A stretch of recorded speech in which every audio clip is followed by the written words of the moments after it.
Welcome students. ये video में हम फर्स्ट पढ़ेंगे कंपनी रूल एक्सपांस। मतलब यहाँ पे हम पढ़ेंगे कि बैटल्स हो गए, battle of Buxar, battle of Plassey, ये सारे बैटल्स हो गए।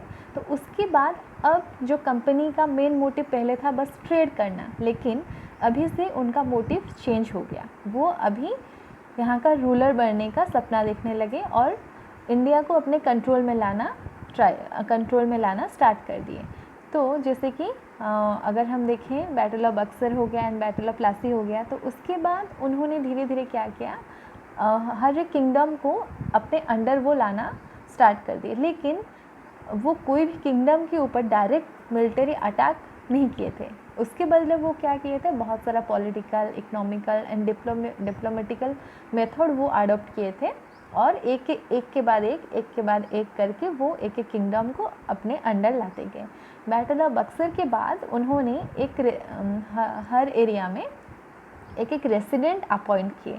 तो वो रेसिडेंट कौन है? वो पॉलिटिकल एंड कमर्शियल एजेंट हैं, जो कि उन्हें सजेशन देने के साथ साथ ब्रिटिश कंपनी के लिए वो काम भी करते थे। वो इंडियन स्टेट में उन्होंने एक रेसिडेंट को अपॉइंट किया। तो वो रेसिडेंट के थ्रू उन्होंने कंपनी ऑफिशियल्स धीरे धीरे जो इंटरनल अफेयर्स है इंडियन स्टेट का, मतलब इंडियन जो किंगडम है उसका जो इंटरनल अफेयर्स है, लाइक कौन किसके बाद कौन किंग बनेगा, उनके अंडर कौन कौन सा एरिया आएगा, वो कहाँ से कैसे कितना रेवेन्यू कलेक्शन करेंगे, हर एक इंटरनल अफेयर में वो इंटरफेयर अब करने लगे। तो उनका जो फर्स्ट मेथड था इंटरफेयर करने का, वो फर्स्ट मेथड है सब्सिडरी अलायंस। तो ये सब्सिडरी अलायंस क्या है? सब्सिडरी अलायंस का मतलब है जो इंडियन रूलर हैं उनको इंडिपेंडेंट आर्म फोर्स रखने के लिए अलाउ नहीं किया गया।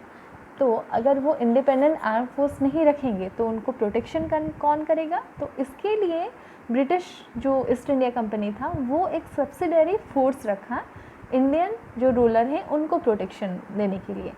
लेकिन इसके बदले वो तो सब्सिडरी फोर्स के थ्रू उन्हें तो वो प्रोटेक्शन करेगा इंडियन रूलर का, तो उनके बदले वो जो इंडियन रूलर है उनको पेमेंट करना पड़ेगा ब्रिटिश लोगों को, जो कंपनी को उनको पेमेंट करना पड़ेगा। लेकिन अगर कोई इंडियन रूलर पेमेंट नहीं कर पा रहा है तो वो जो टेरिटोरी है, उनका जो किंगडम है, वो पेनल्टी के तौर पे अब ईस्ट इंडिया कंपनी के अंडर आ जाएगा। तो ऐसे बहुत सारे किंगडम हैं जिन्होंने किसका अपोज़ किया, तो उनके साथ बहुत सारा वार भी हुआ और अवध, हैदराबाद और ऐसे ही बहुत सारा एरिया ये सब्सिडरी अलायंस के बेसिस पे ब्रिटिश के कंट्रोल में आ गया। देन लेकिन ऐसे कुछ एक्सेप्शनल केसेस हैं जो कि नहीं माने और उनके साथ वार भी हुआ, जैसे कि टीपू सुल्तान, जिसको कि टाइगर ऑफ मैसूर भी बोला जाता है, जो कि मैसूर का किंग थे। उन्होंने ब्रिटिश के साथ, कंपनी के साथ टोटल 4 वार लड़े थे। तो जो लास्ट वार था, जिसको कि बैटल ऑफ सेरिंगापट्टम भी बोला जाता है, जिसमें कि कंपनी जीत जाता है और टीपू सुल्तान हार जाते हैं, वहाँ पे टीपू सुल्तान को वो लोग हत्या कर देते हैं, टीपू सुल्तान का। देन उनके बाद मैसूर का नया किंग जो कि उदय डायनेस्टी, वो रूल करना स्टार्ट करते हैं। And then finally subsidiary alliance ये मैसूर में भी लागू हो जाता है। और ऐसे ही टीपू सुल्तान के जैसे मराठास भी जो थे वो भी इसको नहीं माने और उनके साथ भी बहुत सारा वार हुआ। उनके साथ टोटल 3 एंग्लो मराठा वार लड़ा गया, जिसमें कि फर्स्ट वार जो था उसमें कोई भी विक्टर नहीं था, मतलब ना ही कोई हारा ना ही कोई जीता। उसमें एक ट्रीटी हुआ, ट्रीटी ऑफ सालवाई बोला जाता है।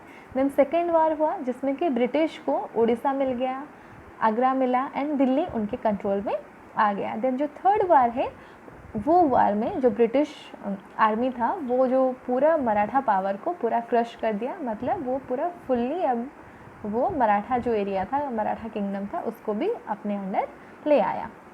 तो इसके बाद जो मराठा लोगों के साथ वार होने के बाद पूरा जो सदर्न इंडिया था वो अब क्या हुआ, ब्रिटिश के अंडर में पूरा आ गया। देन जो सेकंड मेथड है, वो सेकंड मेथड है द क्लेम ऑफ पारामाउंसी। तो ये जो पारामाउंसी है इसका मतलब है सुप्रीम, मतलब सबसे बड़ा। तो ये जो क्लेम ऑफ पारामाउंसी है, ये पॉलिसी लॉर्ड हास्टिंग के अंडर ये इनिशिएट किया गया, स्टार्ट किया गया। तो अब क्या किया गया, जो कंपनी है वो अपना अथॉरिटी जो है, उसका जो अथॉरिटी है, पावर है, उसको सबसे सुप्रीम मानने लगा वो। और जो बाकी सारे इंडियन किंगडम है उनको वो अपने कंट्रोल में लाना स्टार्ट किया, और किसी को डरा के नहीं तो धमका के वो बहुत सारा कंट्री को और वार भी करके बहुत सारा इंडियन किंगडम को वो अपने कंट्रोल में लाया। लेकिन ये जो कंपनी है, ये जो उसका वो उसको चैलेंज किए रानी चेन्नम्मा, जो कि किटूर के रानी थे। किटूर मतलब अभी का कर्नाटक एरिया में है। तो वो रानी चेन्नम्मा चैलेंज किए, लेकिन रानी चेन्नम्मा के साथ वार भी हुआ और रानी चेन्नम्मा को 1824 में वो लोग अरेस्ट कर लिए, और उसका 5 साल बाद ही प्रिजन में, मतलब 1829 में उनका डेथ भी हो जाता है। और उनका डेथ तो हो जाता है, लेकिन उनका एक किटूर का एक पुअर चौकीदार रहते हैं जो कि है रयन्ना, वो ये बैटल को जारी रखते हैं एंड जो बहुत सारे ब्रिटिश कैंप एंड रिकॉर्ड्स है उसको वो डिस्ट्रॉय भी कर देते हैं। लेकिन अल्टीमेटली उसको भी वो लोग पकड़ लेते हैं और 1830 में उनको भी फांसी दे दिया जाता है। एंड 1842 तक अफ़गानिस्तान में भी इनडायरेक्ट कंपनी रूल लग जाता है और कंपनी का अंडर में अफ़गानिस्तान भी आ गया अभी।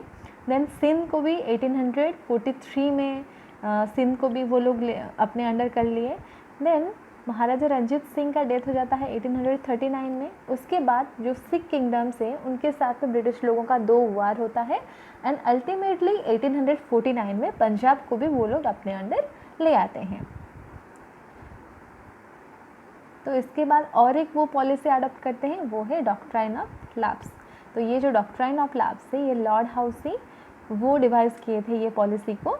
तो इसमें क्या कहा गया है, इसमें ये बोला गया था कि कोई भी अगर इंडियन रूलर का डेथ होता है और उनका कोई मेल हेयर या फिर मेल सक्सेसर नहीं रहते हैं, तो अल्टीमेटली वो क्या हो जाएगा, वो जो किंगडम है वो ब्रिटिश अंडर में आ जाएगा। और ऐसे बहुत सारा किंगडम था, जैसे कि सतारा, संबलपुर, उदयपुर, नागपुर, झांसी, अवध, ये सब किंगडम में उनका किंग का डेथ होने के बाद कोई मेल हेयर नहीं था, कोई मेल सक्सेसर नहीं था। इसके वजह से ये सब किंगडम ब्रिटिश के अंडर में आ गया। सतारा एंड नागपुर जो कि महाराष्ट्र में है, संबलपुर जो कि उड़ीसा में है, देन उदयपुर जो कि राजस्थान में है, झांसी एंड अवध जो कि यूपी में है। ये सब एरिया अब ब्रिटिश कंट्रोल में आ गया। तो इसके बाद अगर हम देखें पूरा इंडिया का more than 60% area British control में आ गया। तो इसके बाद कि स्मूथ रनिंग के लिए, स्मूथ एडमिनिस्ट्रेशन के लिए उन्होंने नया एडमिनिस्ट्रेटिव सिस्टम सेटअप किया। तो जो ब्रिटिश टेरिटोरी पूरा है उसको वो लोग 3 एडमिनिस्ट्रेटिव यूनिट, जिसको कि प्रेसिडेंसीज भी बोला जाता है, 3 प्रेसिडेंसीज में डिवाइड किया है। ये पिक्चर में आप देख सकते हैं। फर्स्ट एक प्रेसिडेंसी है बंगाल, सेकेंड है मद्रास एंड थर्ड है बॉम्बे। ये 3 प्रेसिडेंसीज बनाया गया और हर एक प्रेसिडेंसीज का एक गवर्नर रूल किए उसमें, और इसका सुप्रीम हेड रहे और एडमिनिस्ट्रेशन का, जिसको कि बोला गया गवर्नर जनरल। तो अगर हम इंडिया का फर्स्ट गवर्नर जनरल देखें तो वो है वारेन हास्टिंग, जो कि 1773 से लेके 1785 तक वो गवर्नर जनरल रहे इंडिया का। और उन्होंने इंडिया में बहुत सारा एडमिनिस्ट्रेटिव रिफॉर्म्स, मतलब बहुत सारा एडमिनिस्ट्रेशन में बहुत सारा उन्होंने चेंज भी लाया।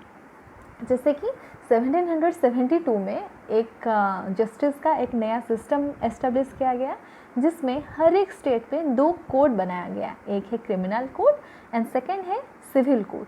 तो क्रिमिनल कोड को फौजदारी अदालत भी बोला जाता था और सिविल कोड को दीवानी अदालत बोला जाता था।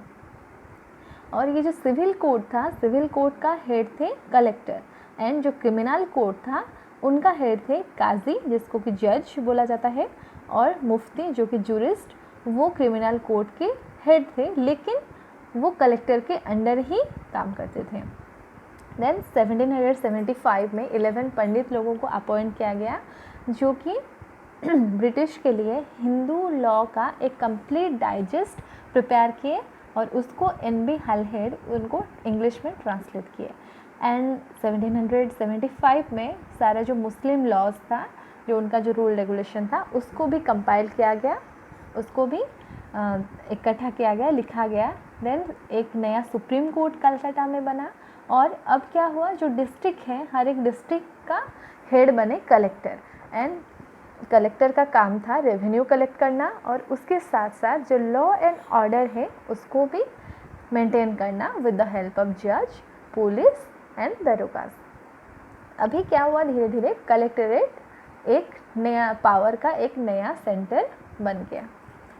और इसके बाद जो कंपनी का आर्मी था उसमें भी बहुत सारा चेंजेस लाया गया। जैसे कि अगर हम मुग़ल आर्मी का बात करें तो मुग़ल आर्मी में ऐसा किया जाता था कि उनको कुछ ही लोगों को प्रॉपर ट्रेनिंग दिया जाता था और बाकी जो लोग थे वो बस वॉर के टाइम में ही विलेज एरिया से आके वॉर लड़ते थे। लेकिन अभी ये जो चेंजेस हुआ, जब ब्रिटिश पावर में आए तो वो जो पीजेंट्स थे उनको वो लोग रिक्रूट किया आर्मी के तौर से और उन्हें प्रोफेशनल सोल्जर की तरह ही ट्रेन किया गया।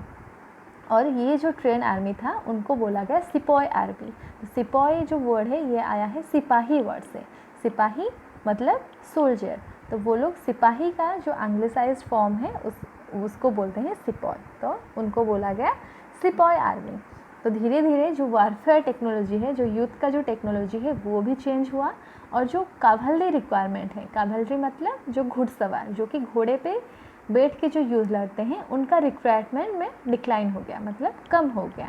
और अभी इस टाइम में ब्रिटिश रूल टाइम में इन्फेंट्री जो कि पैदल चल के जो युद्ध करते हैं उनका इम्पोर्टेंस ज़्यादा बढ़ा और ये जो सारे सोल्जर्स हैं इनको यूरोपियन स्टाइल में ट्रेन किया गया।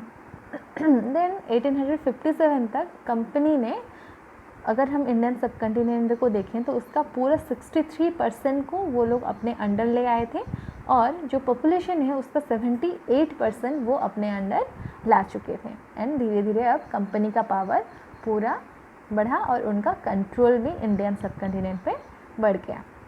यहाँ पे हम 3 मैप में देख सकते हैं इंडियन मैप में। फर्स्ट जो येलो पार्ट है वो है कि धीरे धीरे कंपनी का जो पावर है वो बढ़ा, उनका कंट्रोल कैसे इंक्रीज़ हुआ। जैसे कि जो येलो पार्ट है फर्स्ट में यहाँ पे देख सकते हैं थोड़ा सा एरिया को वो उन्होंने लिया है जहाँ की वो बस ट्रेड करते थे और धीरे धीरे सेकंड मैप में देख सकते हैं कि उनका कंट्रोल कैसे बढ़ा। एंड थर्ड मैप में भी आप देख सकते हैं कि 60 से ज़्यादा % एरिया पूरा ब्रिटिश के अंडर में आ गया।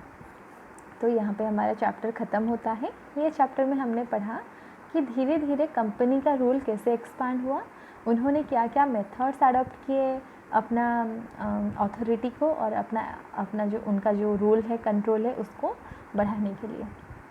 Thank you.